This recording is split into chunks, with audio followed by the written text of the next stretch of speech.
قبلہ پروگرام بڑی روحانیت پہ پہنچ چکا ہے، اور یقین جانے امام علی مقام امام حسین علیہ السلام کا صبر، حوصلہ، اس کی مثال کائنات میں نہیں دی جا سکتی۔ قبلہ عام حالات میں جینا آسان ہوتا ہے، مرنا مشکل ہوتا ہے۔ کربلا کے میدان کو آپ دیکھیں، 10 محرم الحرام کو کربلا کے میدان میں مرنا آسان تھا، جینا مشکل تھا۔ امام علی مقام امام حسین علیہ السلام 3 دن کے پیاسے سید، اور سب سے آخر میں اپنا انتخاب کیا، اپنے اصحاب کے لاشیں اٹھائے، اپنی اولاد کے لاشیں اٹھائے، اور حضرت علی اکبر رضی اللہ تعالیٰ عنہ کو جب لاشا اٹھایا، امام جلال الدین سیوطی رحمۃ اللہ تعالیٰ علیہ نے یہ بات نقل کی، 53 برس کا میرا امام میدان کربلا میں جب جاتا ہے تو سر مبارک اور ریش مبارک کے بالوں میں سے ایک بال بھی سفید نہیں تھا۔ اللہ۔ اور جب حضرت علی اکبر کا لاشا اٹھا کے امام علی مقام خیمے کی طرف پلٹتے ہیں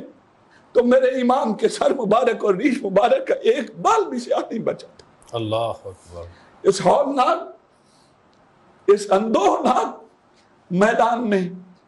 امام علی مقام امام حسین علیہ السلام کا صبر دیکھیے۔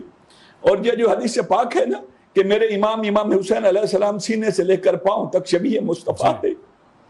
یہ اسی لیے شبیہ مصطفیٰ ہے کہ قیامت تک میدان کربلا میں حسین پر جتنے پہاڑ ٹوٹ جائیں مصائب کے، مشکلات کے، حسین میں نے تجھے اپنے سینے پر چلنا سکھایا ہے، حسین کربلا کے میدان میں تیرے قدم نہ لڑکھڑا۔ اللہ۔ پھر امام علی مقام امام حسین علیہ السلام کی شہادت قبلہ اس صبر اور استقامت کے ساتھ میرا امام جب سجدے میں سر رکھتا ہے قبلہ، آپ صبح کو نماز پہ جاتے ہیں، ظہر کے وقت واپس پلٹ آتے ہیں، ظہر کے وقت نماز پڑھنے جاتے ہیں، پھر واپس پلٹ آتے ہیں، میرا امام جو ہے وہ سر سجدے میں رکھتا ہے، اور امام الانبیاء صلی اللہ علیہ وسلم کی بارگاہ اقدس میں میرا وجدان کہتا ہے، عرض کی ہوگی نانا جان آپ نے میری سوال کی خاطر سجدہ میں 72 تسبیحات کے لیے سجدہ لمبا کیا تھا، نانا جان میں نے 72 افراد اپنے کنبے کے تیرے دین پہ قربان کر کے آپ نے سجدے سے سر اٹھا لیا تھا، میں قیامت تک سجدے سے سر نہیں اٹھاؤں گا۔ اور پھر قبلہ رب ذوالجلال نے بھی فرمایا ہوگا کہ فرشتوں جنت کی ہواؤں اور فضاؤں میں سجدے کرنے آسان،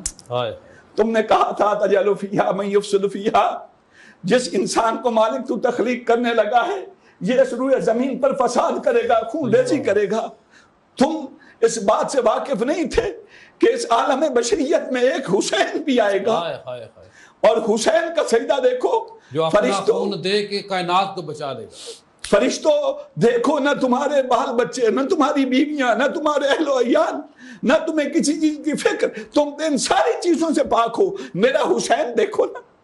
اپنے بچے بھی قربان، اپنے اہل و عیال بھی قربان کر دیے، اور بھوک اور پیاس کی شدت میں فرشتوں کربلا کے میدان میں سجدہ کرنا مشکل ہے، جنت کی فضاؤں میں سجدہ کرنا آسان ہے۔ آواز ہے یا ایتھا النفس المطمئنہ، اے روح حسین تو نے جو میری بارگاہ میں سجدہ کیا ہے میں تجھ سے راضی ہوں، حسین تو مجھ سے راضی ہے، حسین تو نے نانا کے کندھوں کی سواری کی لاج رکھ لی، حسین تو نے خون بطول کی لاج رکھ لی، حسین تو نے شجاعت حیدر کی لاج رکھ لی، حسین تو نے نانے کے دین کو بچا لیا، حسین قیامت تک تیری قربانی پر اور تیرے سجدوں پر اور تیری عبادت پر قیامت تک فرشتے بھی ناز کرتے ہیں۔ سبحان اللہ، سبحان۔ خواتین حضرات کہتے ہیں جناب،